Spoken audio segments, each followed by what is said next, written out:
TBC Tamil News. வணக்கம். நீங்கள் இணைந்திருப்பது டிபிசி தமிழ் செய்திகளுடன். இலங்கையின் தலைநகர் கொழும்பிலும் நாட்டின் வேறு பாகங்களிலும் நேற்று இடம்பெற்ற அரசியல் கட்சிகளின் மே தின ஊர்வலங்களில் பேரணிகளிலும் பெருந்திரளான மக்கள் கலந்து கொண்டனர். முக்கியமான அரசியல் கட்சிகளின் பேரணிகள் ஜனாதிபதி தேர்தல் பிரசாரங்களின் அமர்க்களமான தொடக்கத்தை போன்று அமைந்திருந்தது. ஜனாதிபதி ரணில் விக்ரமசிங்க ஜனாதிபதி தேர்தலில் போட்டியிடுவது தொடர்பான அறிவிப்பை நேற்றைய தினம் வெளியிடக்கூடும் என்று எதிர்பார்க்கப்பட்ட போதிலும் அவர் அவ்வாறு செய்யவில்லை.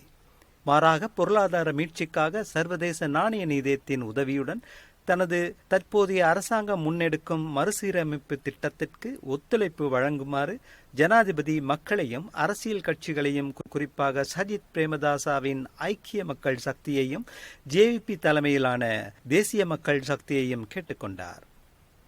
ஸ்ரீலங்கா பொதுஜன பெரமுனவின் மொனராகல மாவட்ட பாராளுமன்ற உறுப்பினர் டாக்டர் கயாஷான் நவநந்தன ஐக்கிய தேசிய கட்சியின் மேதின மேடையில் காணப்பட்டார். ஆனால் எதிர்பார்க்கப்பட்டதைப் போன்று ஐக்கிய மக்கள் சக்தியின் எந்த பாராளுமன்ற உறுப்பினரும் அங்கு வந்து கலந்து கொள்ளவில்லை. ஐக்கிய மக்கள் சக்தியின் பேரணியில் உரையாற்றிய பிரேமதாசா பெருமளவு வாக்குறுதிகளை வழங்கினார். தனது தலைமையிலான எதிர்கால அரசாங்கம் அரசியல் அமைப்புக்கான 13வது திருத்தத்தை முழுமையாக நடைமுறைப்படுத்துவதில் உறுதியுடன் செயற்படும் என்று அவர் கூறினார். வங்குரோத்து அடைந்திருக்கும் இலங்கை எதிர்நோக்கும் பாரதூரமான பிரச்சினைகள் சகலவற்றுக்கும் நிலைபேறான தீர்வுகளை காண்பதற்கு பெரும்பான்மை இனத்தவர்களான சிங்கள சமூகத்தின் நம்பிக்கையை வென்றெடுப்பதில் முக்கிய கவனம் செலுத்தப்படும் என்று பிரேமதாசா கூறினார். கட்சியின் தவிசாளரான முன்னாள் இராணுவ தளபதி சரத் பொன்சேகா இடைநடுவில் கூட்ட மேடையிலிருந்து இறங்கிச் சென்றார். தனக்கு உரையாற்றுவதற்கு அனுமதி தரப்பட மாட்டாது என்பதை முன்கூட்டியே உணர்ந்து கொண்டதால் தான் அவர் அவ்வாறு நடந்து கொண்டார் என்று கூறப்படுகிறது. ஐக்கிய மக்கள் சக்தியின் மூத்த பாராளுமன்ற உறுப்பினர்களான ராஜித சேனாரத்னவும் தலதா அத்துக்கோரலவும் பேரணியில் கலந்து கொள்ளவில்லை. மற்றைய கட்சிகளின் பேரணியில் காணப்பட்ட மக்கள் கூட்டத்தையும் விட பெருமளவு மக்கள் அணிதிரண்டு வந்திருந்தனர். தேசிய மக்கள் சக்தியின் பேரணியில் உரையாற்றிய அதன் தலைவர் அனுரகுமார அடுத்த மே தினம் தங்களது அரசாங்கத்தின் கீழேயே கொண்டாடப்படும் என்று கூறினார். ஜனாதிபதி தேர்தலில் தனது வெற்றி குறித்து அவர் உறுதியான நம்பிக்கை கொண்டிருக்கிறார் என்பதை அவரது உரை தெளிவாக காட்டியது.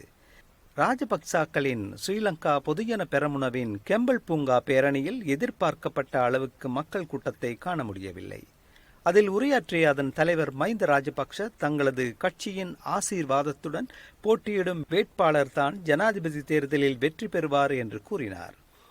மக்கள் கிளர்ச்சி காலத்தில் ஆட்சி பொறுப்பை ஏற்க வருமாறு கோட்டாபே ராஜபக்ச அழைப்பு விடுத்த போது பிரேமதாசாவும் அனுரகுமாரவும் மறுப்பு தெரிவித்ததை சுட்டிக்காட்டி பேசிய மஹிந்த ராஜபக்ச இத்தகைய கோழைகளிடம் மக்கள் ஒருபோதும் ஆட்சி பொறுப்பை ஒப்படைக்க மாட்டார்கள் என்றும் கூறினார். ஜனாதிபதி தேர்தலில் விக்ரமசிங்கவை ஆதரிப்பது குறித்து அல்லது தங்களது வேட்பாளரை நிறுத்துவது குறித்து மஹிந்த எதுவும் பேசவில்லை. சுதந்திர கட்சியின் ஜனாதிபதி வேட்பாளராக ராஜபக்சவை சிறிசேன அறிவித்த பிறகு அவர் இவ்வாறு அறிவித்திருப்பது குறிப்பிடத்தக்கது. சுதந்திர கட்சியின் அரசாங்கம் ஒன்றை அமைப்பதற்கு தாங்கள் தயாராகிவிட்டதாக அவர் கூறினார்.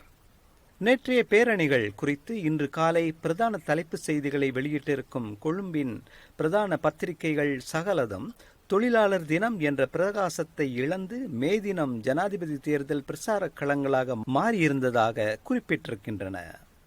கிளிநொச்சியில் இடம்பெற்ற இலங்கை தமிழரசு கட்சியின் மேதின கூட்டத்தில் உரையாற்றிய யாழ்ப்பாண மாவட்ட பாராளுமன்ற உறுப்பினர் சிவஞானம் ஸ்ரீதரன் தமிழரசு கட்சிக்குள் நிலவும் தகராறு நீதிமன்றத்தில் விசாரணையில் இருப்பதால் எதையும் தன்னால் பேச முடியாமல் இருப்பதாகவும் கட்சியினதும் அதன் தலைமைத்துவத்தினதும் எதிர்காலத்தை மக்கள் மன்றத்தில் ஒப்படைப்பதாக கூறினார். அந்த கூட்டத்தில் மூத்த தலைவர்களான மாவை சேனாதிராஜா, CVK சிவஞானம், சரவணபவன் உட்பட பல மூத்த உறுப்பினர்கள் கலந்து கொண்டனர். கணிசமான மக்களும் பங்கேற்றனர். வழமையாக கிளிநொச்சி மே தினத்துக்கு பாராளுமன்ற உறுப்பினர் சுமந்திரனை அழைக்கும் ஸ்ரீதரன் இந்த தடவை அவரை அழைக்கவில்லை என்பது கவனிக்கத்தக்கது. கிளிநொச்சி மேதின கூட்டத்தில் எந்த ஒரு இடத்திலும் தமிழரசு கட்சியின் பச்சை, சிவப்பு, மஞ்சள் மூவர்ண கொடியை காண முடியவில்லை. எங்கும் சிவப்பு மஞ்சள் கொடிகளே நிறைந்து காணப்பட்டன.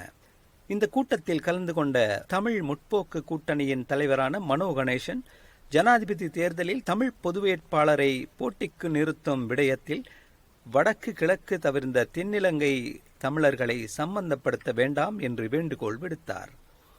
பிரேமதாசாவின் ஐக்கிய மக்கள் சக்தியின் தேச அணியாக இருக்கும் மனோ கணேசன், கொழும்பிலோ அல்லது மலையகத்திலோ இடம்பெற்ற மேதின பேரணி எதிலும் கலந்து கொள்ளாமல் தமிழரசு மேதின கூட்டத்திற்காக கிளிநொச்சிக்கு வந்ததன் பின்னணி குறித்து அரசியல் வட்டாரங்களில் பல சந்தேகங்கள் கிளம்புகின்றன.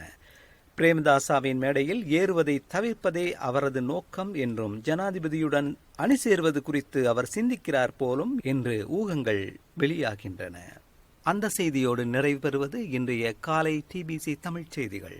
மீண்டும் மாலை செய்திகளில் சந்திப்போம். வணக்கம்.